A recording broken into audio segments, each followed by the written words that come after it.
Hello everyone, this is Chris, and this is the third video in learning AutoCAD. This is kind of a part 2 to the second video, where we did some basic line work like lines and circles and polylines, and then we did some basic modification to them, where we combined them by trimming and extending. But this video, we're going to go over something much more accurate, something that you will use more often than just the basic tools. But first, let me introduce what splines are, because we're going to do some things with splines today, and that's the last piece of line work that I would like to go over.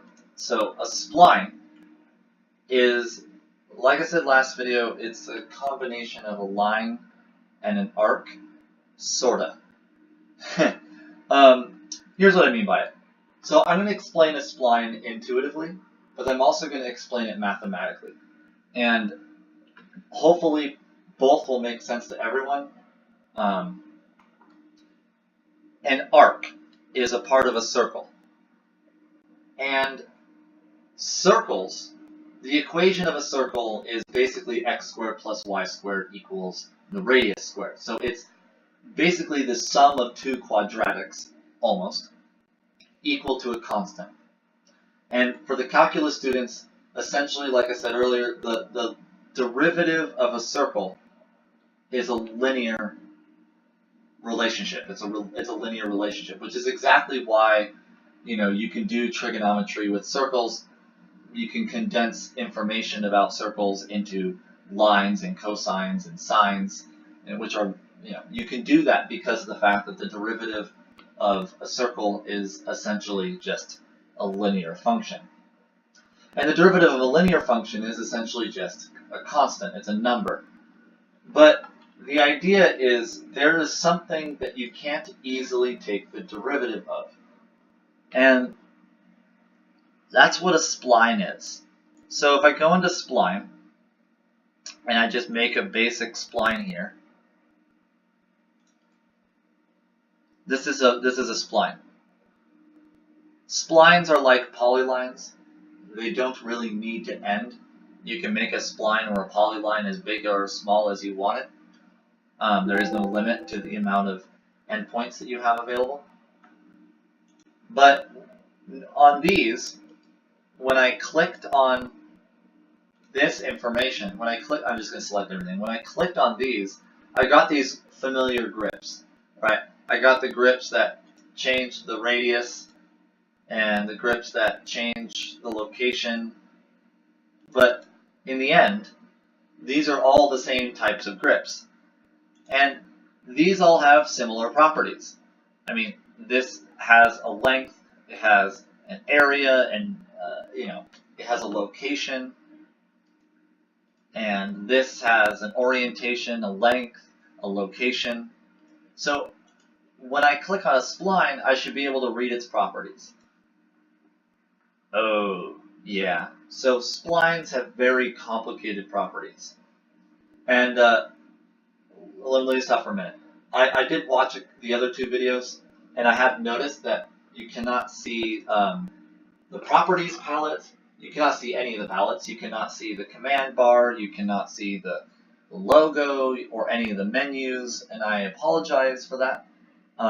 The program that I'm using to record this obviously can be better, but it's what I have available to me at the moment.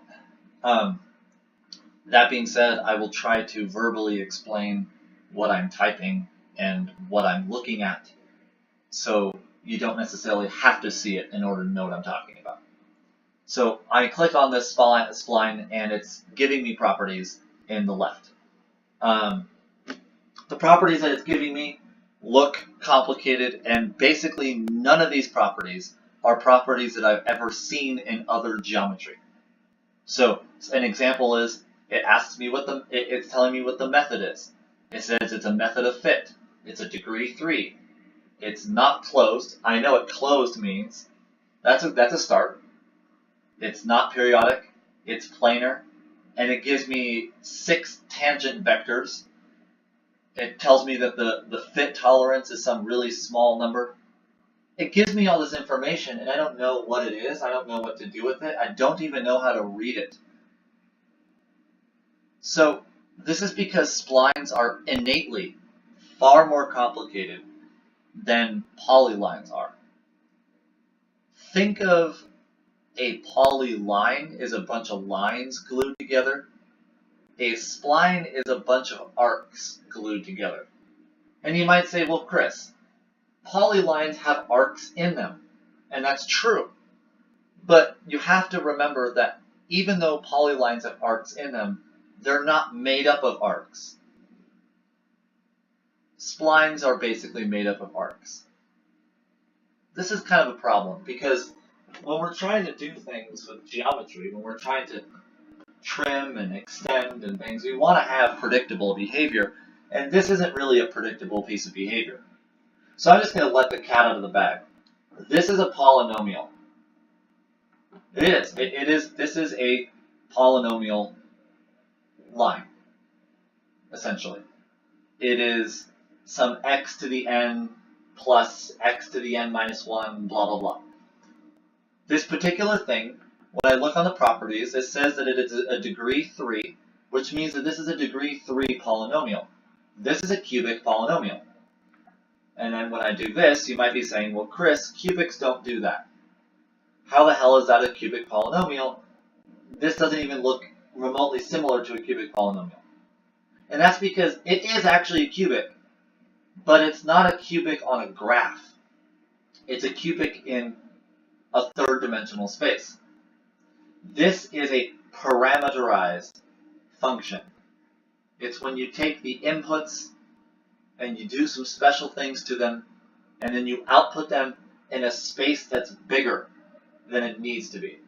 When you graph functions in math, like y equals x squared, it's on an xy plane. But we're not in the xy plane, we're in the xyz space. And so there's more information that needs to be satisfied, and this, I can rotate this such a way that it's in the x, y, and z space all together. But the idea is that this can cross over like itself in crazy ways, because even though it is a polynomial, it doesn't act like a polynomial. It's just traced like a polynomial. Okay, think of the function y equals x squared. And if I told you that all you have to draw that curve, so like you know what it is in your mind, you know what it looks like, and all you have in your mind, all you have available to you for drawing is a compass and a ruler. You can make all of these with a compass and a ruler. You would take the compass and trace out the arc. You would take the ruler to make the straight lines. And you would combine the two to make things like this. You would be able to make all of these shapes quite easily with a compass and a ruler. But splines are impossible to make with a compass and a ruler. They're just completely impossible. I mean, think about the circle segments, the portions of a circle required to make the curve y equals x squared. That doesn't even make any sense. Y equals x squared doesn't have any circles in it. So, our whole let's start with two lines and figure out a curve that fits between them by going a tangent, tangent, you know, like this, and then trimming this and trimming that and then trimming the circle, and that doesn't work here. Because this works because I can take the derivative of a circle and get a linear relationship, and that's why I'm able to do this. But what the hell is the derivative of this? It's a constantly changing thing. And no, it's not 3x squared. It's not the derivative of a cubic polynomial, because this is not just a cubic polynomial. And here's why. I can make another spline. We're going to use this spline, but I'm going to make another spline. And when I click this, it still says that it's degree 3. There's no way in hell that this is a cubic polynomial. This could be a cubic. It has a max and a min. But this has more than just one min and one max. So, in other words, no. Taking the derivative of this is not as easy as taking the derivative of a normal polynomial. And when I say derivative, by the way, I'm saying the idea of a derivative. I'm not actually saying take the hard derivative. The idea of the derivative is the idea of the rate of change. How does this thing change when you trace it over time? And this particular one looks like it's a, some sine wave or whatever, but it's not. It's just a curve. And it's a curve with really complicated properties. And before, when I selected these things, and I'll just move this over. When I selected these things, I still got grips, and I did funky things with the grips, and it changed the properties over here. It's changing the length, it's changing the area, it's changing the location, it's changing all these things automatically. But that kind of begs the question, what happens when I change the grips on a spline? So when I change the grips on a spline, nothing changes in the properties. The properties palette does not care what I did. Nothing is changing. None of these grips are doing anything. And it's still a degree 3. Nothing is changing in this entire properties window. And that is so weird. I said in the previous video, that between all the grips, the analytic properties must change. But somehow that's not the case for splines. None of these grips seem to be doing anything, and I clicked just about every grip. What the hell? There must be other grips that do change properties. That's what this is. This is a dynamic grip. This particular dynamic grip does something pretty unbelievable. For those of you in math, this is a change of base grip. So right now it's in the fit grip, which means that these grips fit the curve to their location. Notice that all the grips are actually on the curve. When I change this to the other mode, which is the control vertices, these grips are not on the curve. Well, except for the endpoint ones. The endpoint ones are on the curve, but all the other grips are no longer on the curve. And now when I do this, I get weirder results when I'm doing a grip. And when I switched from this base to the other, my properties changed. So I know you guys can't see this, so I'm going to read them a little bit. So it's for this fit point, it's giving me the number of fit points, the current fit point. It's giving me the location of the current fit point. It's giving me this thing called not parameterization. It's saying that the CV frame is hidden. It's giving me the method. It's giving me the degree. It's telling me that it's not closed, that it's not periodic. It's planar, and it's giving me the locations of 6 tangent vectors, and it's giving me a number that it calls the fit tolerance. And then when I go to control vertices, it gives me the number of control points instead of the number of fit points. The current control point instead of the current fit point. And it gives me the CV frame is still hidden. Its method is no longer fit. The method is control vertices. The degree is still 3. It's still not closed. It's still not periodic, and it's still planar, and nothing else is there. So there's a whole bunch of things that changed when I switched modes. And what do those modes mean? Well, these little grips are on the curve, and these control vertices, whoever's texting me needs to stop. So these control vertices these fit points are on the spline, and these control vertices are not on the spline at all. And this is what's so amazing about the change of base. These grips, the fit grips, tell you where the spline goes through. It tells you where the spline intersects. The control points tell you how the spline changes.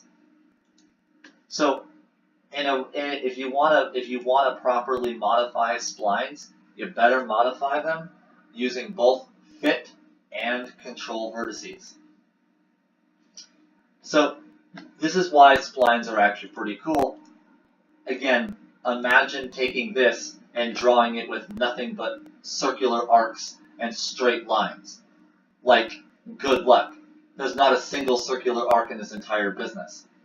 And the reason why I said that the idea of a derivative doesn't really make any sense, or that it's hard to compute, I will go over that in a second.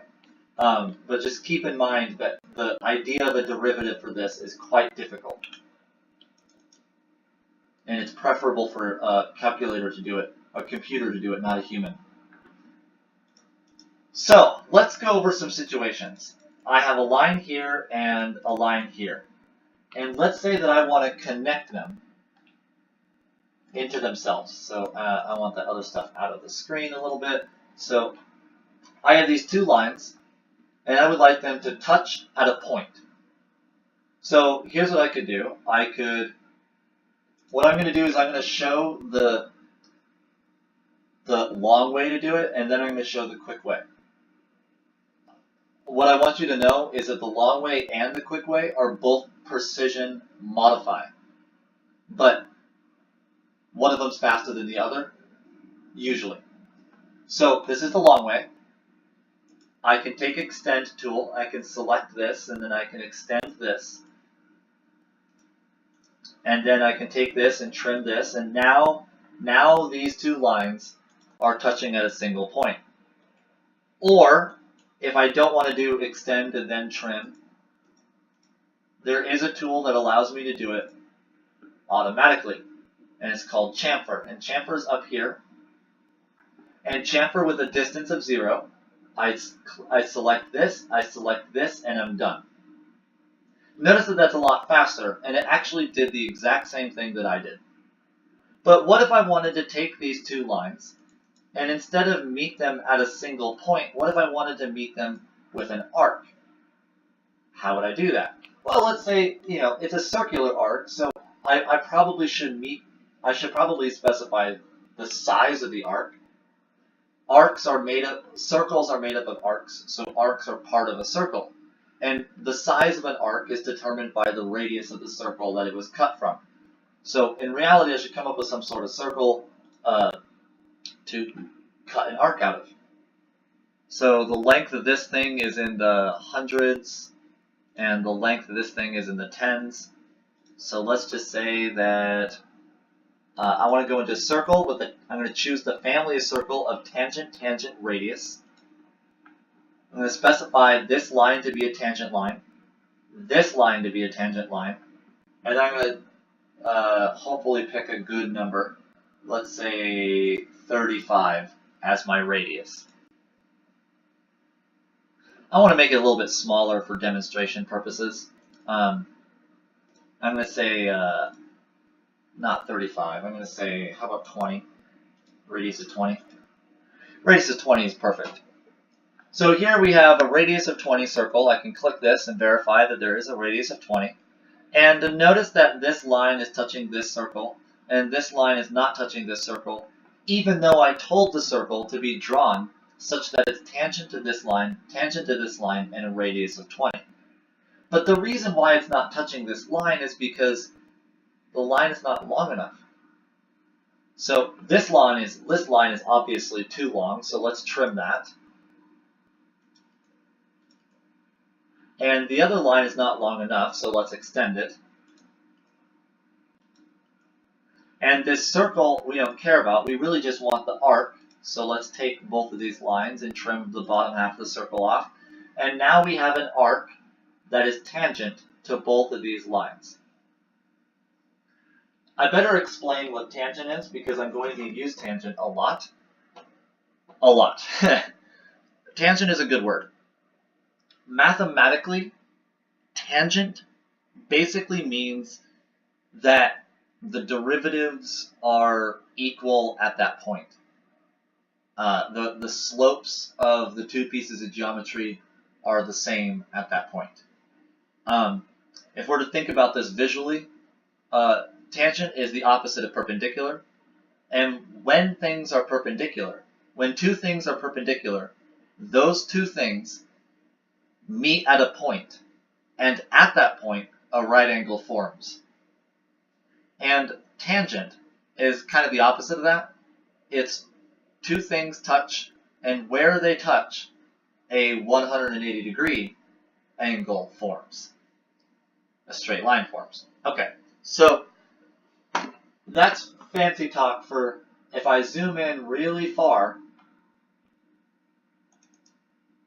If I zoom in really far, I'm not going to be able to determine where the line ends and the circle begins.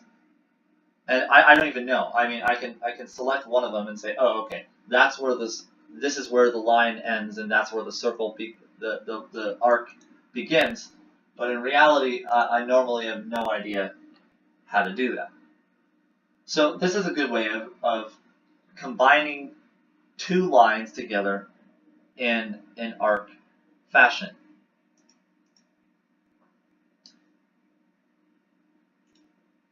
Let's start from the beginning, and let's use a shortcut.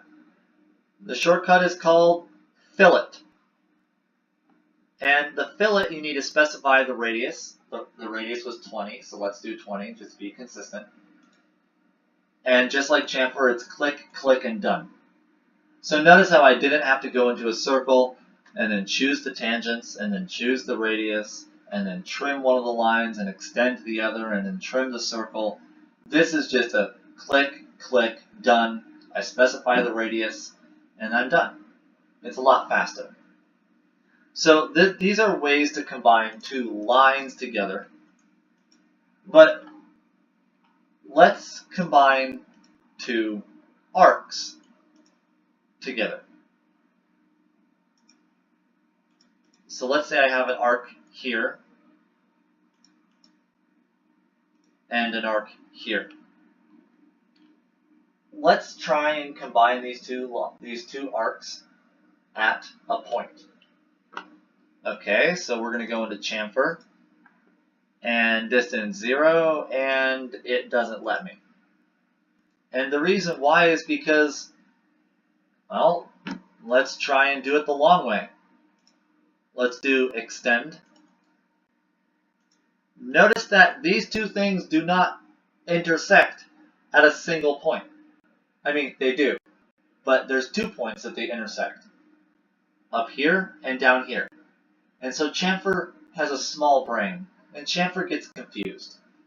Chamfer doesn't know what you want. So really what we should do is we should cheat a little bit. And it turns out that a fillet with radius 0 is actually chamfer. So if I go into fillet, specify the radius, type in 0, hit enter, and then I click this and I click this, it gives me this option. Okay. It also gives me this option. Okay. It gives me this option. But it also gives me this option. And it also gives me this option. And oh my god, there's way too many options. As it turns out, even fillet with a radius of 0, so even fillet acting like chamfer is also pretty dumb. So what if it was fillet acting like fillet? So let's say I want that radius 20 circle. Well, let's construct it first. So let's take a tangent. I want it tangent to this curve and tangent to this curve with a radius of 20. Okay. and I want to extend this line, and I want to trim, not line, I want to extend this arc, and I want to trim this arc, and I'm going to select both the arcs, and I'm going to trim the rest of the circle, and that's cool. Now we have a radius 20 arc that's connecting these two arcs, and they actually do connect tangentially. Awesome. What if we're doing that with fillet? So fillet, radius, we're going to specify the radius, we're going to type in 20 and hit enter.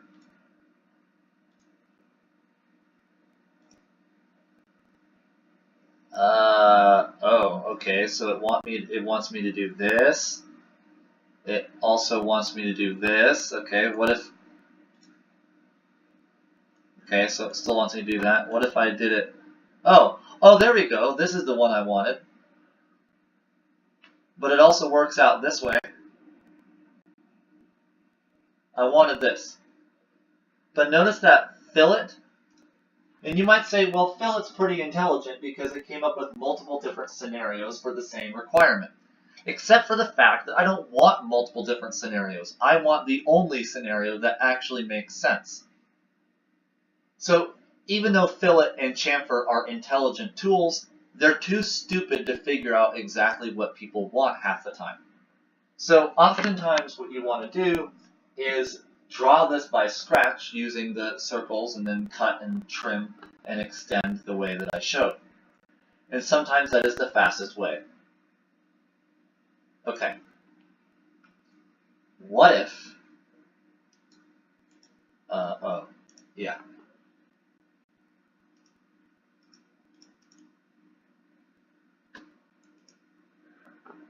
I mentioned splines earlier, so let's use them.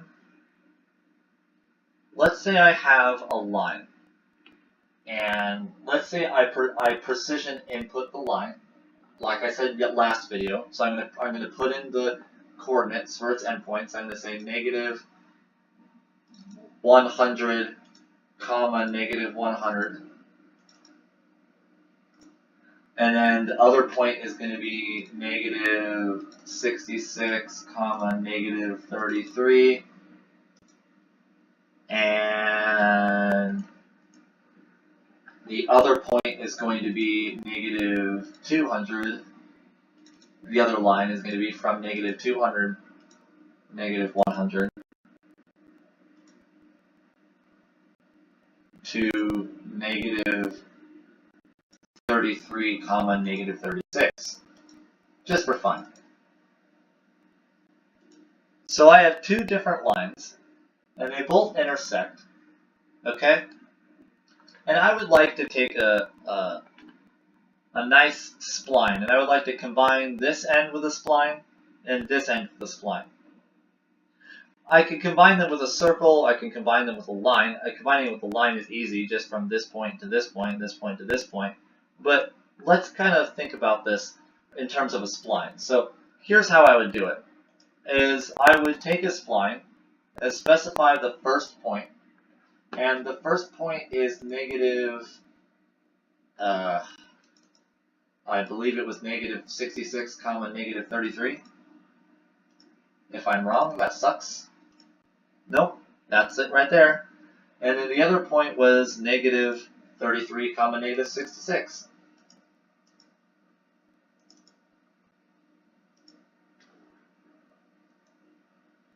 And we're done. Yay!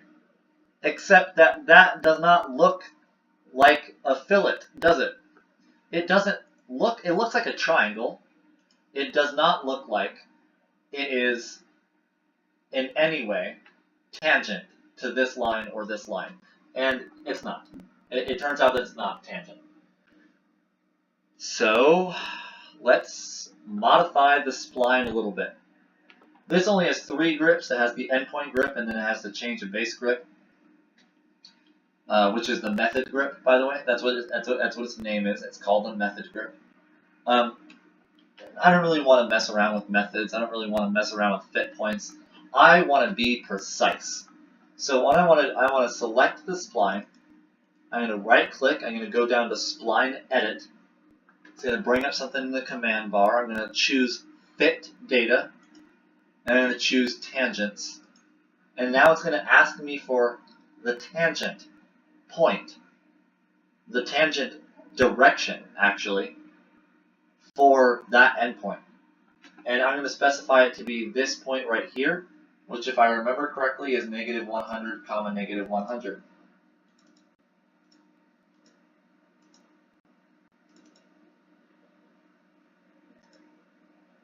And the other one is -200, -100.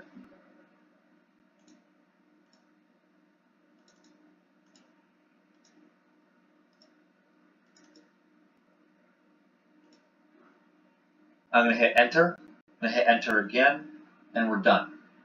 Now that's what's called a spline fit curve. This is an arc fit curve. This is a linear fit curve. Linear fit curve. Linear fit curve meets at a point. Arc fit curve meets at a circular arc. And a spline fit curve fits with a spline. Okay. That looks pretty cool. When I click on it, it still looks the same, yet somehow it's different. Awesome. This is how you take a spline and make it tangent to different objects. But what if I did something really awful and I just copied this over here and told you guys to make a spline that goes from here to here? Well, that's easy, right? I mean, I have no idea what these coordinates are, but all I have to do is just go, here to here. But then there's a problem. I can't have anything else selected when I go into tangents. So I have no idea what this particular coordinate is. I just don't. I knew what this coordinate was over here because that's how I made the line. So in other words, when I precisely inputted these two lines, I was able to precisely modify by, yet again, precisely inputting. But there is actually a way to precisely modify something regardless of whether you know where it is. Okay, and what if somehow I figured out the amount that I moved over? Well, I could easily just take the rotation tool and frickin' rotate this some arbitrary angle and then move it over again, and you would be screwed. It would take you literally more than a day in straight calculations to figure out where the hell these lines are. Because that's ridiculous. Why would you ever want to take that much time to figure out where these are? There has to be a better way. And there is. Alright, welcome to the world of... I'm going to delete this. Welcome to the world of more precision input. In this case, it is a lot easier than typing in the weird formula that I typed in for lines or the formula I typed in for arcs or splines. In this case, you don't need a formula. You could just use your mouse. Welcome to the world of snapping. Down here, this is the snapping button. This is 3-dimensional snapping, 2-dimensional snapping, snap tracking, coordinate tracking. This is a polar coordinate tracking, and this is an a Cartesian coordinate tracking. We're going to start with this. We're going to click this to turn it on, and then we're going to turn, I have everything on, so I'm going to turn everything off except for the endpoint. And I'm just going to kind of go over what it means to have, what it means to have a snap point. So, if I wanted to draw a line, I'm going to move this way over here. If I wanted to draw a line such that it goes from, I don't know, an arbitrary point right here to the endpoint of this line and the endpoint of that line, what I was doing before is I would just draw 3 arbitrary lines, and then I would take this and then do this, and take this and do this, and take this and do this, and it would get the same result.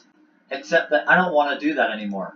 I just want to start with drawing the lines where they need to go. So instead, I can do that. When I hover over the line, this weird green box appears, and this is what a snap point looks like. This particular snap point is a green box, and this particular snap point snaps to the end point of the line. So exactly where the end point of the line is where it snaps when I click. And then I want to go from here to here, so I don't even have to be near that endpoint. The only snap that I have active is the endpoint snap, which means that as long as I'm on this piece of geometry, it's going to look for the closest snap on the geometry. And because the only geometry snapping that I have active is the endpoint, it's going to look for the closest endpoint, which is why I can get pretty close to the midpoint here, and it's like still looking for this bottom one over here. This allows me to precisely input where things go without having to zoom in and then or arbitrarily doing bullshit and then selecting it and moving it. And no, click, click, done. Snap point is amazing. And there is one called a midpoint snap. And the midpoint snap is great. What if I want to go from the midpoint of this line to the end point of this line? I could do that. Midpoint is denoted by this triangle, the green triangle. I can go midpoint to midpoint, I can go midpoint to endpoint. You can go from any snap to any other snap. It makes no difference.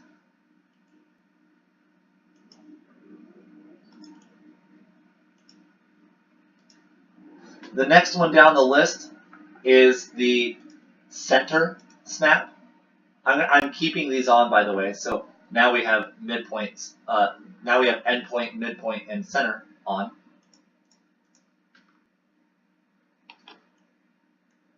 I'm going to go into a circle. I'm going to do a special circle, tangent, tangent, radius. Okay, just because. And I want a line from, I don't know, it doesn't really matter, from the endpoint over here to the center of the circle. So just like the lines, I'm going to hover over the circle and this thing appears. And that's the center snap. So when I click, it snaps to the center of the circle. Pretty cool. The next one down is the geometric center. So right now there's nothing in here that is a geometric center.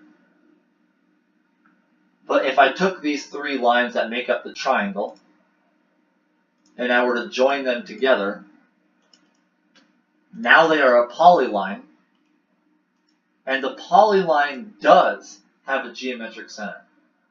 So now when I hover over this, it gives me the information about the line that I'm hovering over, but it also gives me information about the line, about the polyline, particularly where the geometric center is. Pretty cool, huh? And these happen to not be the same place. Next up is a node. Nodes are a little bit complicated to explain. There is an example of a node in this base template. A node is here. And in order to explain a node better, I'm going to want an insertion point. So just pretend like that's all we have for now. The next one down, I'm going to skip down to insertion. And this is text. Like, these are not polylines. I did not draw this. I typed it out. And because this is text, it has an insertion point. And this is where I inserted the text. And notice that when you take the insertion point and you connect it to all the nodes, it makes a box. That's what the nodes represent. The nodes represent the bounding box of the geometry that you have inserted. If it's something that is inserted, then it has an insertion point, and then it has the other 3 points that bound that geometry. Nodes are also things for like dimension lines, and there's a bunch of other things that nodes are a part of. But there's no nodes in here, which is why I had to go there. The next one down the list is a quadrant. Everything has a quadrant. Circles have, well, not everything, but circles have quadrants. Notice that when I go from quadrant to quadrant, and then from quadrant to quadrant, it pretends like this is the x and the y axis. That's because that's basically what the quadrant does on a circle. But there's also quadrants for arcs and quadrants for ellipses. So that's pretty cool. There's an intersection point. So by now we have a bunch of places where geometry intersects. And so I can start a command and I can go, okay, that's the here's the midpoint, here's another midpoint, here's a quadrant, here's an end point, here's a center, but this is where it intersects.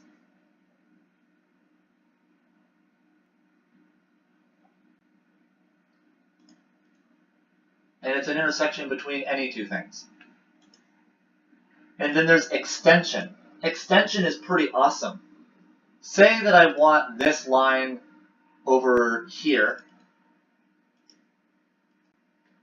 Say I want to start a line down here, but I wanted this line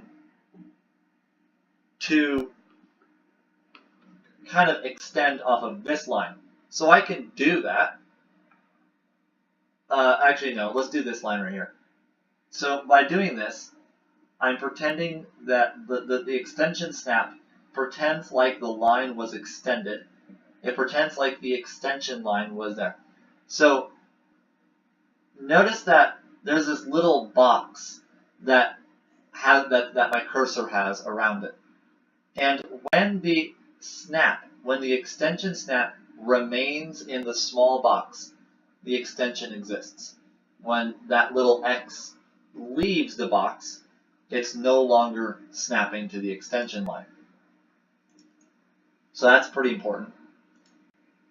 Perpendicular is one of my favorites. Let's say I want to go from here, and I want to make it perpendicular to that. That's the perpendicular snap. I'm going through these one by one because some of them are unintuitive, and most of them are intuitive, but I want you to be familiar with the symbols and what they mean. Tangent. Tangent is amazing. Let's say I have a line, and it starts here, and I want it to end where the circle touches it once. That's a really, really, really hard question to geometrically solve. But there's a snap point that prevents me from having to do a lot of math, and it's called the tangent snap. And there it is. From this point right here to a tangent point on the circle, it intersects that circle exactly once. That's what that does. The nearest tangent, the nearest snap, is very useful, but not for a lot of things. It basically just snaps to the nearest piece of geometry, regardless of where it is on that piece of geometry. It's useful for some things and not useful for most things. So I'm going to turn it off. Apparent intersection is nice. Say I have a bunch of geometry that's floating above other pieces of geometry. So I can actually go to the origin here. Remember that this thing is actually a 3D thing. This is 3D. So I can actually go into here, and this is an apparent intersection. This line right here doesn't actually intersect this circle. It just looks like it intersects because of our view. So apparent intersection is normal intersection taken into consideration with the plane that we're looking at. And the last one is called parallel. And parallel is awesome. Let's say I want to draw a line that's parallel to this line. Well, I could just take this line, hold right click, and drag it over here and click copy, and now I have a line that's parallel. Or I could just simply stay on the line tool, specify the first point, go right here, says parallel, and then bam, I'm done. That's pretty simple. So the idea with snaps is that the better you are at AutoCAD, the more snaps that you should have active at once, because the more you're able to manage it. So for all of you guys that are not familiar with modeling, that don't know very much at all about modeling, I highly, highly recommend that you only have 2 or 3 snap points active at any one time, because you will get confused. It's very easy to get confused for snap points. And a way to manipulate it, a way to manipulate snap points in a more efficient manner, is to go over tracking. So we have all these wonderful snap points that allow me to do this complicated piece of geometry without having to type in anything, without having to do any math. But then again, I would like to kind of take the snapping to the next level. And it'd be really cool if I could make a line that's perfectly horizontal. So I can pretend like this is perfectly horizontal, and I can click it, and I can see that the delta y exists. The delta y is not 0, it's some other number, which means that this line is not horizontal. So in order to make a line horizontal, what I'm really trying to do is make a line parallel to the x-axis. Now what I can do is I can take a line, I can go click, and then I can specify the coordinates for the line, and then I can use that neat trick with the parallel snap. But that's just so dumb, because I have to have a line handy. I have to have a line somewhere. So what I'm going to do is I'm going to go into ortho mode, which is a mode that essentially allows me to snap to an axis. And now, no matter where my cursor is, it's always snapping to the x or y axes.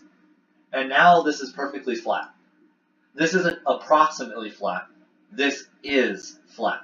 It is horizontal. And this is actually really cool because I can base it off of things.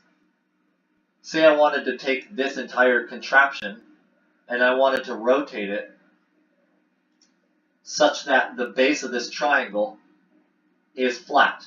The base of this triangle is horizontal. Well, I can do that, but that's kind of hard to do under normal conditions. So what I'm going to do is I'm going to go into the rotation tool, specify the base point to be this, reference it, select reference, click this, click the other endpoint, and let ortho do its trick. Cool, huh? Well, what if I didn't want it to be flat, like perfectly horizontal? What if I wanted it to be an angle of 30 degrees? Well, this is what polar tracking does. Notice that when I turned on polar tracking, it turned off ortho. So the idea is that ortho and polar are mutually exclusive, and polar allows you to track a given angle. It's not a specific axis so much as it is an angle. So right now I'm tracking every 30 degrees. So this is a multiple of 30 degrees. This is a multiple of 30 degrees. This is 45. Well, okay. Yeah. So notice how all these things are active. 45, 60, and 90. So for ortho mode, 0, 45, and 90 degrees, and all the multiples of those are always included. So what if I wanted to take this and not rotate it flat, but rotate it 30 degrees? Well, I can do that in the same way that I did last time. I take a circle, not a circle, I take the rotation tool, specify this as an endpoint, go to reference, endpoint, endpoint 30 degrees. And now this is a 30-degree angle. Alternatively, I could have left it on ortho.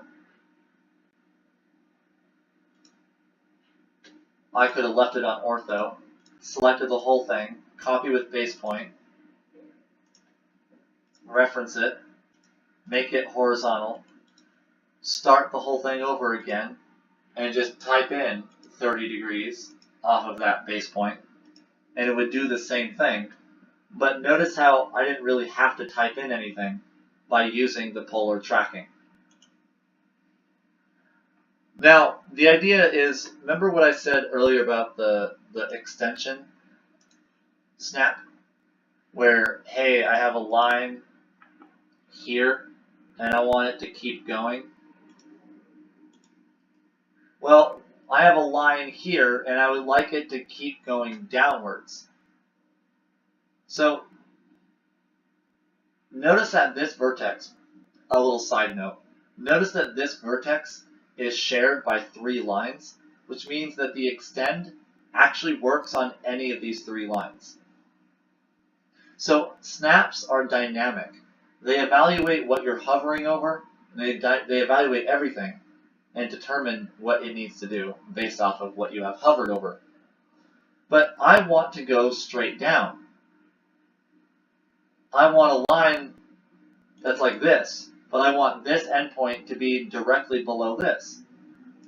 So I can do that with snap tracking. Snap tracking is something that you should probably always have active if you're used to it. Snap tracking will take any point that you have hovered over and track it down or to the side. Now it's directly below. But tracking can also do multiple things. So what if I want to extend this line, but I also want it to be above this line? Notice that it's tracking both. It's tracking both this and above this.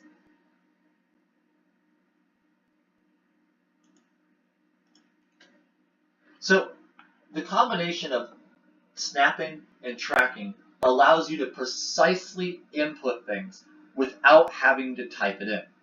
Because typing it in sucks, and you're human, so you're prone to making mistakes when you're typing. This prevents you from needing to type in pretty much anything. It's what allows me to draft fast and on time.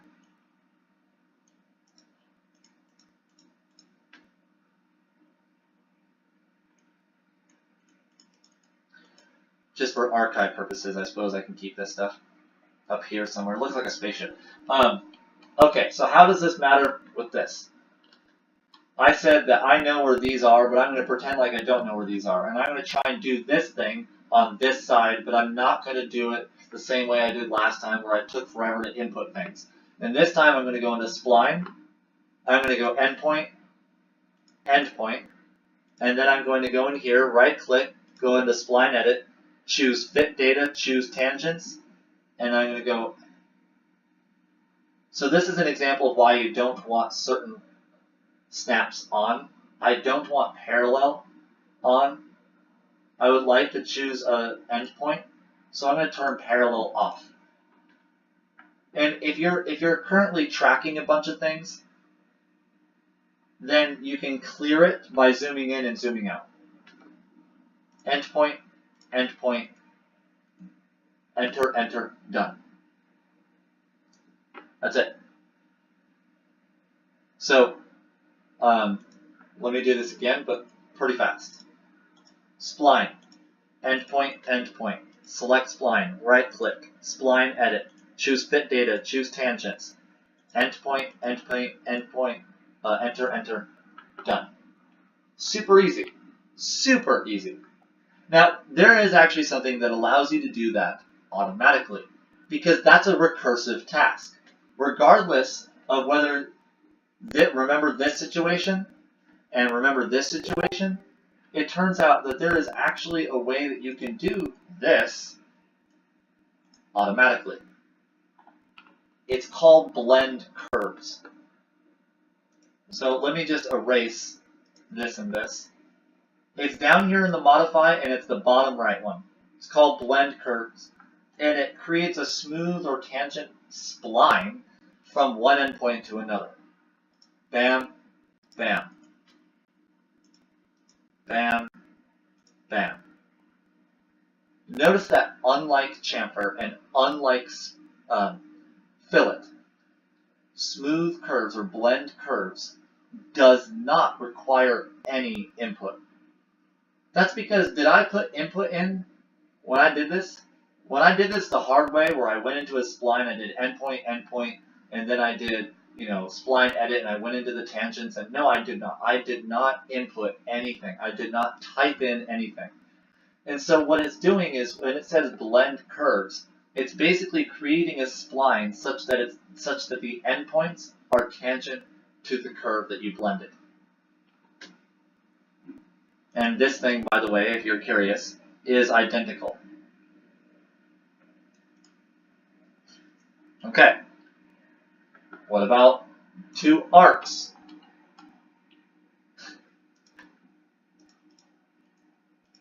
I'm going to do this a little bit faster, okay? Okay, here we have two arcs, just like we had two arcs up here. I want to connect them with a spline. How the hell am I going to do that? All right, let's start with a spline. Go to endpoint to endpoint, call that quits, and then we're going to right-click, and we're going to go to the spline edit, and we're going to go into fit data, and then tangents, and oh my god, I'm screwed. What is the tangent of this thing? Oh, no problem. If you have thought about it for a little bit, you should be able to come up with the fact that this is a circle, a circular arc, and so it does have a single radius. So let's draw its radius from the center point to the end point, and from the center point to the end point. And then if we go into here and we make a perpendicular curve, a perpendicular line, and a perpendicular line,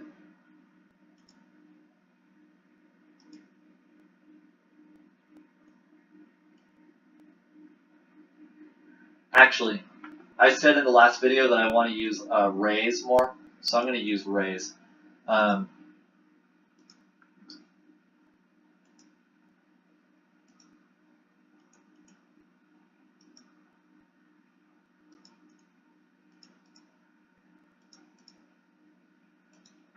Okay, and then I'm going to use more rays. Hooray!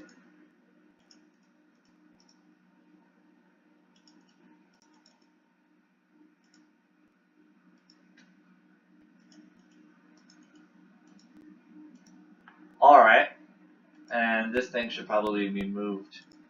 This should probably be rotated 180 degrees.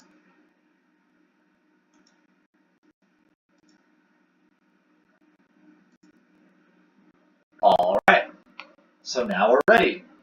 I can go into spline, I can go into spline edit, I can go into fit data, I can go into tangents. I lied. This should probably be a line. Let's make this a line. I thought that a ray, oops. I thought that a ray would be easier. It's not. Whatever. This is probably why I don't use rays. Okay, so spline edit, fit data, tangents, make it here, and make it here, and enter, enter, and then clean up the massive mess that we made. And yay, we're done. But there's a faster way of doing it. Blend curves. Bam, bam, and they're the same. Awesome. So the idea is, even though we're able to construct it, it's a lot faster to do blend curves, and no matter what, it's exactly the same. Okay, awesome. let's try and blend two splines together. Say I have, so a good use for splines are polylines, not polylines. So a good use for splines are contour lines for dirt and stuff, and we're going to actually use them for dirt. So let's say we have, that's some contour line, a part of a contour line, and this is a part of the same contour line, and it just gets cut off. And it gets cut off because there's some tree, some big-ass tree right here. And pretend like these are the tree, this is the tree, everything in the tree is just full of leaves, and we used a drone to map out the contours, but it can't figure out what the hell is going on in here because there's a bunch of leaves and stuff. Okay, cool. Well, we know that this is correct, and we know that this is correct. Let's do what we keep doing. Let's do a spline from endpoint to endpoint. And let's go into here. Let's go into spline edit and fit data and tangents. And once again, I am screwed. And I am screwed beyond belief because I can't even come up with a radius. Last time I was able to BS a radius because these things are circular arcs. But these have an infinite amount of radii. It's a constantly changing radius. I have no idea how to even draw that. Remember when I told you guys to try and make a spline using circle, a compass and a ruler? Because that's exactly what I did over here, is I used a ruler to draw from the center point of the arc to the arc. And then I used a compass to make sure it's perpendicular. I can't even do that here. I can't even start to do that. So I'm screwed. Except I'm not, because we have blend curves. And blend curves is amazing. And blend curves takes a spline and combines it with another spline and calls it good. And I can safely assume that if this is the data that I have and I know that it's true, then I can safely assume that this is the extrapolated data in between. The best I can hope for is that I know that it's tangential on these 2 points, and I know it's continuous, and that's all I know. So that's exactly what blend curves does, is it takes the tangential information and then makes it continuous. Okay, this part over here is getting crazy. That's the idea of blend curves. And the way that you can, combine relatively complicated things in an easy, well-defined format. In ways, specifically, that you don't have to pull out a piece of paper and do a bunch of math. That's the idea of using CAD. If I have to take my hand off of the mouse so that I can spend 6 hours doing a bunch of calculus and vector derivatives and a bunch of BS like that, it's not worth my time. But the cool thing is that the program is so advanced that it doesn't always have to be like that. I can use a really cool tool within the program to do something like that. So I am going to go over a few more commands that are a lot simpler. And I'm going to quickly go over them. I'm going to go over the rest of the modify tools. Most of them. The move tool, you've probably seen me do this, where I select something and then I hold right click. And it brings up a menu when I do this. It says move here, copy here, paste as block, or cancel. If I copy here, then it creates a copy exactly where I dragged it. This is called drag geometry. And see, drag geometry is cool when I just want to quickly move something arbitrarily. Like, I moved this entire thing. It was down here, and I just kind of shoved it up here. It gives me a little preview of where it's going to be. But I don't really care that I'm moving at a precise amount. I just want to move it. So if I want to move at a precise amount, then I go into the Move tool, which is up here. And it asks me to specify a base point and a direction. So I can specify the base point anywhere. I can specify the base point here. And the direction is given between the base point and my cursor. Or I can just type in a distance. But this allows you to move things precisely. The copy tool is the exact same thing as the move tool. It works identically to the move tool, except that it has two things that are different. It has the fact that it doesn't just move things, it actually copies them. But it also has this displacement thing.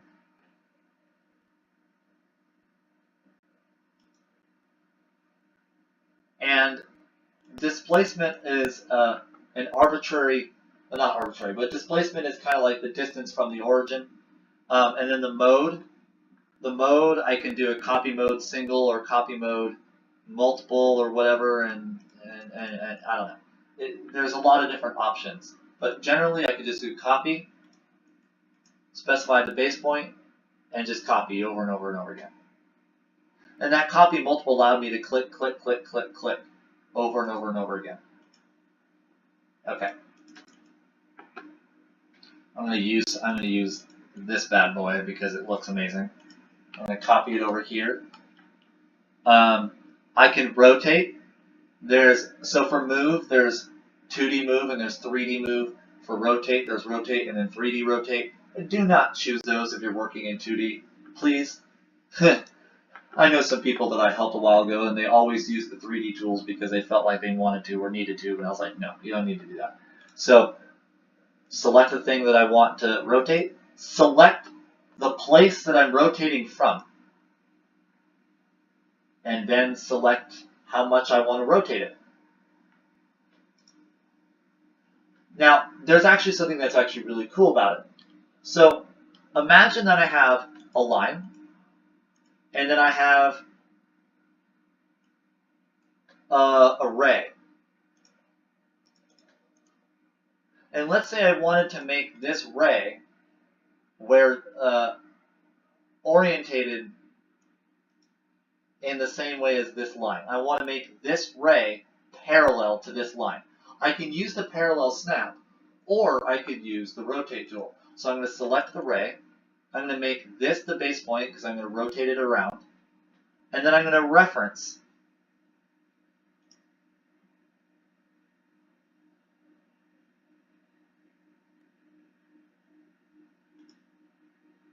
Okay, ray is a bad example.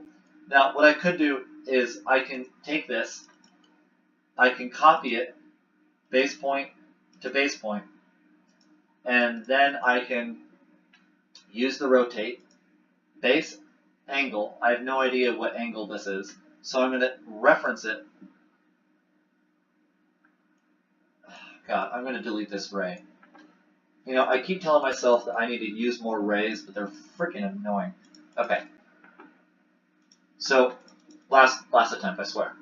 Base point, and then I'm going to go into reference, base point again, and then this point again, and notice how it's following my cursor. If I want to make it parallel to this line, I select this line, and now it's parallel to the line. This is what's called a reference rotation. I use this a lot. I will ask people to use this a lot. My brain thinks like this. It's pretty nice. There's the Fillet and Chamfer tools up here. There's the erase tool. Okay, let's erase that. Who cares about it? Erase tool is pretty simple. That's pretty intuitive. There's the trim. AEC trim and AEC extend have to do with AEC geometry. Do not use it unless you're using AEC geometry. Use normal trim and normal extend. Explode. Explode is awesome. I have a polyline.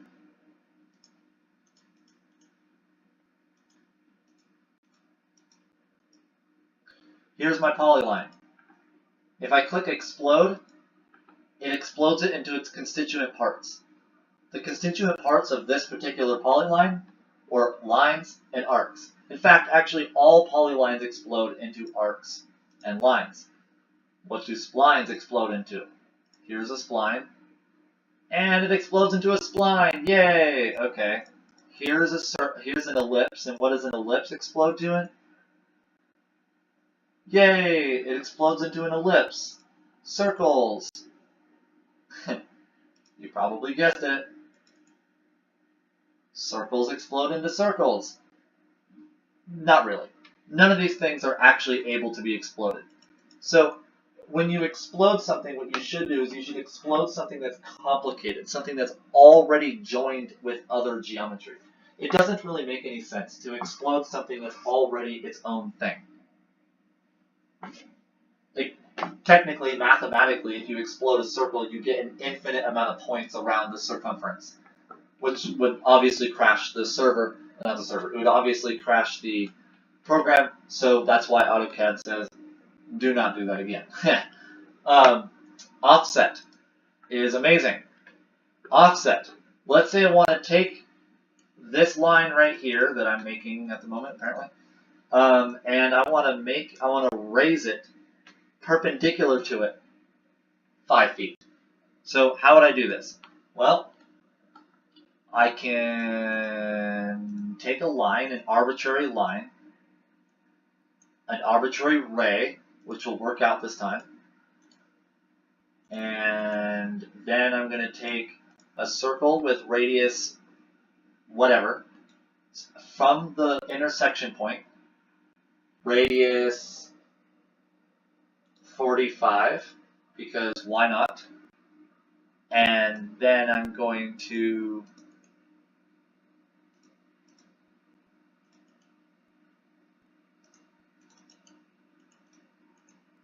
do this, and then I'm going to take this line and I'm going to copy it from the endpoint to that endpoint.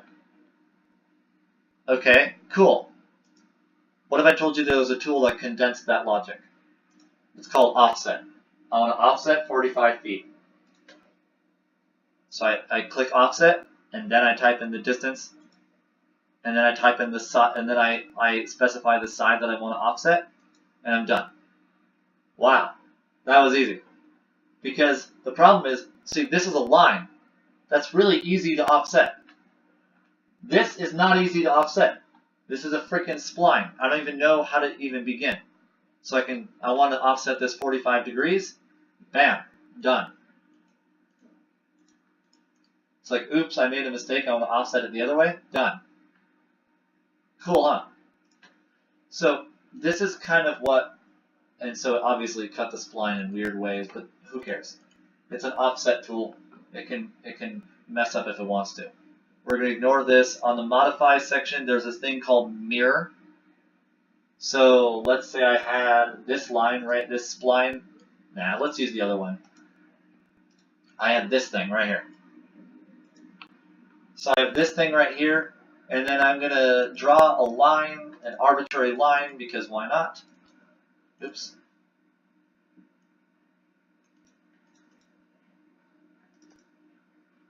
I'm going to make it yellow. I'm going to make it bigger. And I want to copy it. I want to copy this spline to the other side of this yellow line. I'm going to call this yellow line the boundary. I want to flip this spline across the boundary. Now, that's actually really easy if I had a simple piece of geometry, such as another line.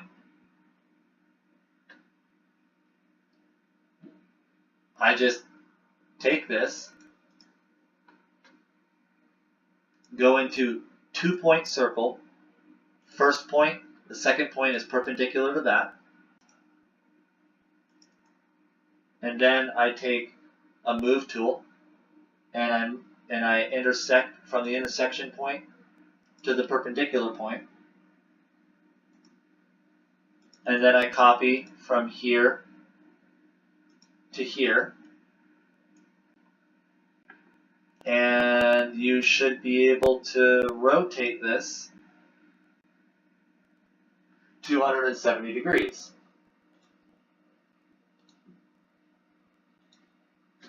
And voila. Okay, but that's such a pain in the ass. How about I just have a tool for it? It's called the mirror tool.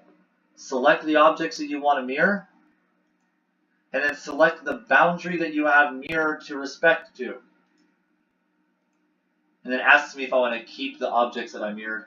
I want to, and now I have this really cool face thing. And it did the same thing that I did over here, but a lot faster and probably a lot more accurately. Okay, what if I wanted to take this entire thing right here and I wanted it 20% bigger? So if I wanted this thing 20% bigger, that's a lot harder to do. I don't even know what these objects are. I don't even know what their area or length is, if that even makes any sense. And so really, to make this 20% bigger is kind of a weird thing to try and do. I mean, it makes perfect sense. In architecture or in drafting or in mechanical or whatever, you have to be able to scale things up and down, but you probably shouldn't be able to. Probably shouldn't be doing it handwise. So let's take this under the Modify tool. There's this thing called Scale. Specify a point to scale from. Let's specify the endpoint, and I'm going to type in 20% bigger, which is 1.2? Sure. A fifth bigger. So now when I typed in 1.2, it made it 1.2 times bigger. Hooray!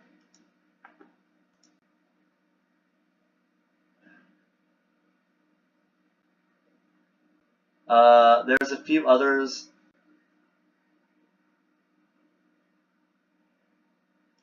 Oh, okay. So there's a few others, and I'm kind of thinking if I want to actually introduce these concepts or not. But there is one more that I want to introduce. I know this video is taking forever. The other ones, there's a lot of content in this particular one, so I try not to. Let's say I have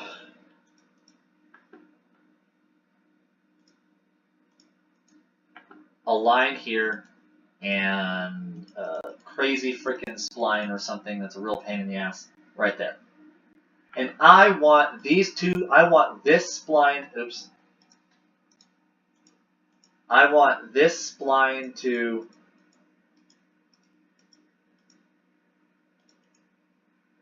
be different. This is one spline and it intersects one line. And I would love for this particular spline to be in two pieces. So what I can do is I can use the break tool, which is under Modify. It's the same part that's join, and you want to do break at a point. Break at point. Break at point, you select the object that you want to break, and then the place you want to break it from. I want to break it at this intersection, and then I'm done. Here's one spline. Here's the other. Pretty cool. I can also break it at 2 points, which is just normal break. And the first point that I click, this is a bad way, I don't know why they did this, but whatever. The first point that I click is the point that it breaks first. And then the second point is how much it breaks off. The equivalent of this is taking essentially a circle with diameter, the distance that you broke, and then taking the circle and trimming the inside out. But again, these are they're condensing the logic that it is required to do this operation. No longer are you having to use a bunch of trim commands to do the same thing.